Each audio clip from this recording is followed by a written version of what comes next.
Թեհրանի եւ Ստամբուլի արդյունքներով մենք հնարավորություն ունենք որոշակի լավատեսություն ունենալու այս հաստակի ապագայի արդիվ բոլոր նախադրյալներն ունի դառնալու կարևոր բաղադրիչ, կարևոր հենք ամրապնդելու համար երկարաժամկետ խաղաղությունը եւ անվտանգությունը տարածաշրջանում ի նպաստ փոխշահավետ տնտեսական համագործակցության, տրանսպորտի ոլորտում համագործակցության եւ իհարկե Հարավային Կովկասի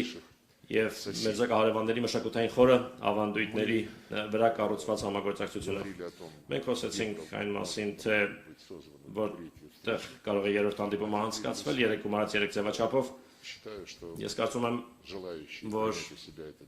այդ միջոցառումը հյուրընկալել ցանկացողները Հայաստանի Հանրապետությունը, Ադրբեջանի Հանրապետությունը կարող են իրար հետ լիարժեք պայմանավորվել, մենք պատրաստ ենք դրան աջակցել ապահովելու նիստերի շարունակականությունն։ Այսինքն մենք կողմ ենք, որ հաջորդ երկու միջոցառումները լինեն տեղի ունենան Հայաստանի